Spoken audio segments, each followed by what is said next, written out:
If you are interested in Pokemon or Yu-Gi-Oh! / Duel Links content, go ahead and subscribe to my secondary channels, Pokemon Central and Duel Links Central. They will be linked in the description down below. Have an awesome day, and I'll catch you guys later. Peace out.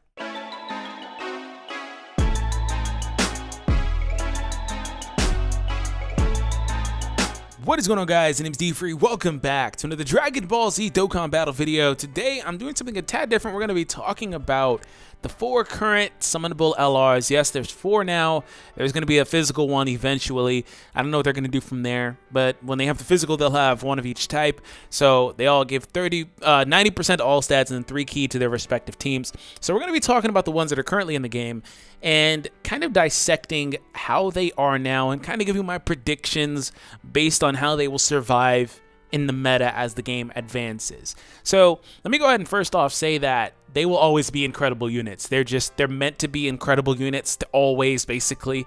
But some will age better than others will, as has always been the case with this game as it has progressed. Some units that are top tier in the moment, Super Saiyan Blue Gohan, will be replaced by harder hitting, better units, basically.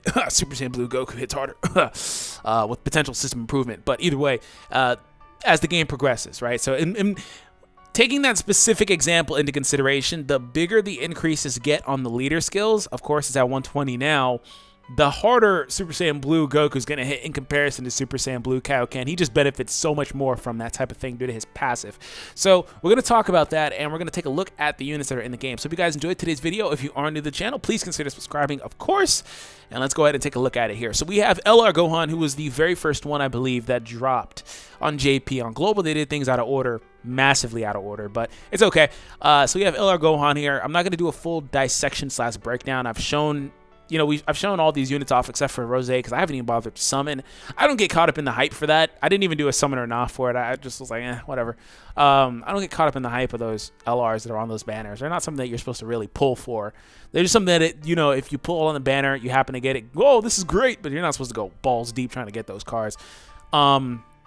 So we have Gohan here. He gets 1 extra key per orb, which has always been his gimmick. It's probably the best gimmick in the game. He massively raises his own attack with his father-son Kamehameha attack as well, which equates to about 100% increase. It doesn't actually say that there, but either way, he gets 18% per orb additional attack. No color restriction on the orbs. He can get any orb on the map, rainbow, whatever. He can get any orb. Super Saiyan Gaze of Respect, which isn't very good, but it can be good with LR Piccolo. Kamehameha, Prepare for Battle, Shocking Speed, Fierce Battle, and Legendary Power. 15,200 HP, about 17,000 attack pretty much, and 8806 defense. Best card in the game, gonna age really well. I'll come back to him. So the next one we have wasn't even supposed to be this guy, but we'll take a look at him now. We have Merciless Judgment, Goku Black, Super Saiyan Rose, and Zamasu's LR card, the newest one actually. They are the tech leader, 3 key and 90%. Colossal damage to enemy, raises defense for 3 turns. Mega Colossal, and then raises defense. I've had some questions recently because the wiki doesn't say, but I actually looked at the card on my friends list. Shout out to the Gaming Claw. But looked at the card on my friends list. Those are 30% increases.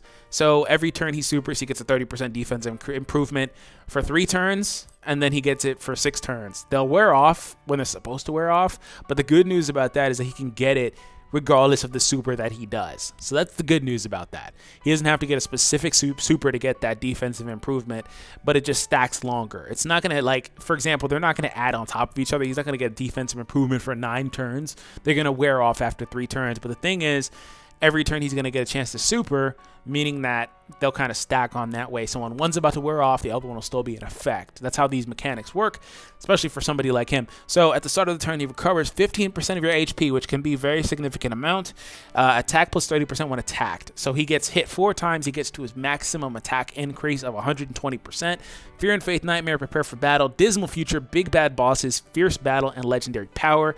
14,000 HP, 17,000 attack, and 9,000 defense. His defense starts off a little bit lower because he gets defensive improvements. Let's take a look at, which actually is not really that much lower, is it? It's higher than Gohan's. It's not even that low, to be honest. Let's take a look at Majin Vegeta. So he's the lone wolf He's the only one that doesn't have a farmable super attack. He's the only one that gets rebirth instead of fierce battle or shattering the limit as a link. He's the only one, I think the only LR in the game, whose 12 to 17 key is the Mega Colossal, which is traditionally the harder hitting one. And his 18 to 24 is the Colossal damage one. So they're backwards. So he's got a lot of things going for him. And I think he's the only one of these four that gets an increase at level 20 SA. Maybe Goku Black does. Yeah, maximum super attack level is 120. I don't see it here. I'd have to look at the card on my friends list again to see if they get an attack increase at SA 20. I'm pretty sure he does, though. Can't see it. Either way, regardless of that, let's take a look at him. 150% up when performing a super attack, Super Saiyan, Saiyan Warrior Race, Saiyan Pride, the Vegeta family, Over and Flash, Shattering the Limit, and Legendary Power. Power. And 16,000, 15,870, and pretty much 10,000 defense.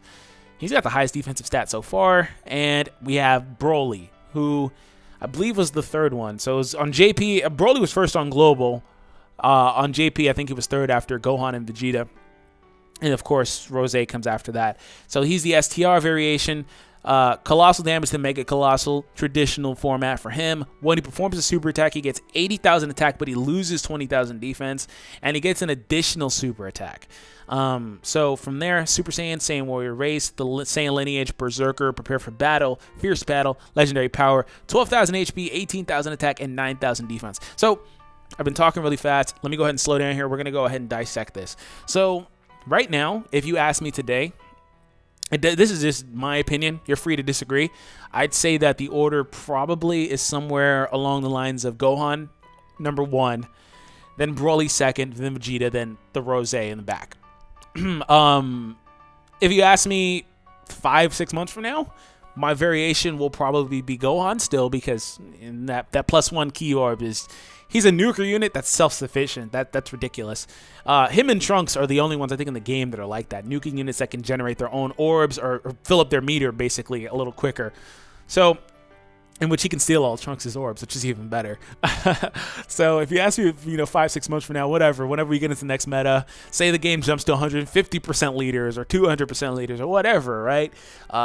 Sky's the limit. So if you ask me then, I'd say Gohan and then probably Vegeta, then Rose and Broly at the back. So Broly's going to be the one that winds up with the least shelf life. He's going to always be phenomenal simply because 80,000 is always going to be a crazy amount of attack increase. And plus on top of that, he does get a second super.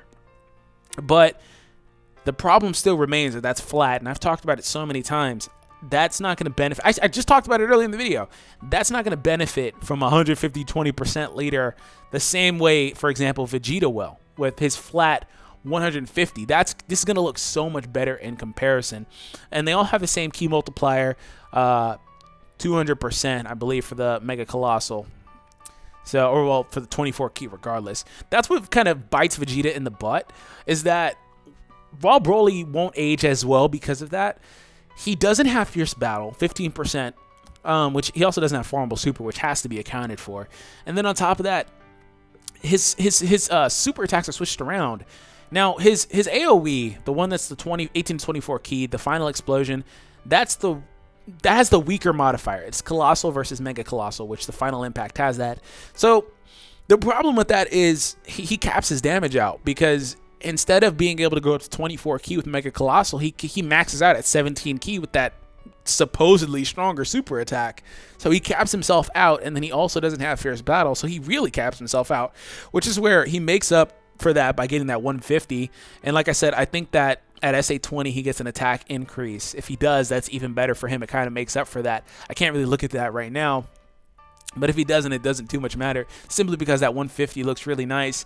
And the one positive thing I can say about Shattering the Limit, the Rebirth link, that's a 2-key link. His links are so bad key-wise that he kind of needs them. So it does help him. In certain scenarios, having that link set or that link skill is beneficial for him as a unit. Now, these guys are kind of the middle ground, right? Because they're the only LR here that can kind of give you the best of both worlds. They give you offense and defense, and I really like that they're very in tune with the cards, with the actual characters in the anime, basically. That tanking, kind of like getting hit, getting Zenkai boosts, and getting stronger. It's kind of like they got that whole mechanic, you know, the anime. I talked about it whenever they were introduced, and I broke them down. But that doesn't really help them as far as the ranking goes. They're starting off slow. They're not going to hit very well at all from the onset. They also won't tank very well from the onset. They're going to have to get hit a few times. I don't even see mitigation on this. Wait, what? I thought that they mitigated defense or damage. Hold on, let me look at this. They don't mitigate damage? God, that really makes them not as good as they would be. But they have a lot going for them. That defensive stack is good. That naturally high defense does help too, but it's still not a good thing. So where's Alex out on the friends list? Here he is. 15%. They get 30% attack up. They do not mitigate damage. Huh, okay. So they're like Super 17, except Super 17 is outright a better tank.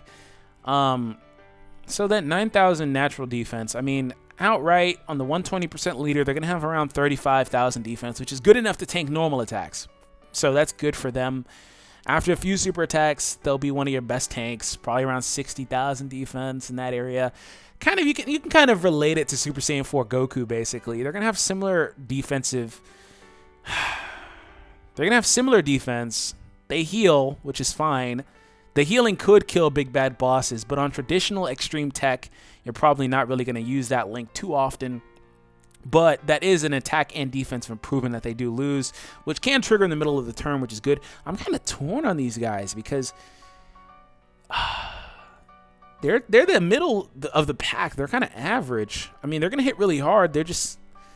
And also, they'll tank well. They're just slow offensively and defensively. You have to really use these guys, you know, for a solid 3 or 4 turns to really get peak performance from them on offense and defense. Not to say they're not going to hit hard initially, but they're not going to hit nowhere near as hard initially as they can from the jump. Same goes for their defense. They're not going to tank too bad in the beginning, but it's not going to be nowhere near as good as it is after they've like had a chance to super attack 4 times or so, get their stacks going. It's not going to be as good on the onset. So either way, they're huge benefactors of the stacking percentage increase and stuff like that. And of course, the HP, while it could be a problem as far as big bad bosses goes, it's great for everything else. It still provides survivability. The HP factor is where you look at Zamasu with his invincibility, basically. So that's good for him. It's kind of like I said, it goes off the character. I'm kind of rambling here, but I think that they're going to age really well. They're just always going to be super slow. And not to say that the game is predicated on that, but it kind of is, you know. You look at it, the harder hitters are what kind of make the game what it is. Whether you like it or not, that's where it's at, and it's probably just going to continue to go worse. So it is what it is. They're going to be really good. Of course, I don't have anything else to say about Gohan. 18% is going to look kind of going forward, but he still gets that massive attack increase on his super. This right here is what saves him. This right here saves him. If he didn't have that, he may probably... I mean, the +1 key is good, but that can only take him so far. He may drop to being 2nd or 3rd on my list if he didn't have that. The fact that he gets that makes this 18% kind of... That looks kind of as the game progresses, and you start seeing 25% per orb or whatever. Makes it... Oh, okay. You know, and that natural high attack stat too. And that percentage leader, percentage increases, all that. So anyways, I hope you guys enjoyed today's video. If you have anything to weigh in on, go ahead and leave it in the comments down below. I hope that I articulated it well enough. I hope that I kind of explained my reasoning. Whether you agree or disagree, that's perfectly fine with me. Whether you like the video or dislike the video, that's perfectly fine with me. Have an awesome day, and I'll catch you guys in the next one.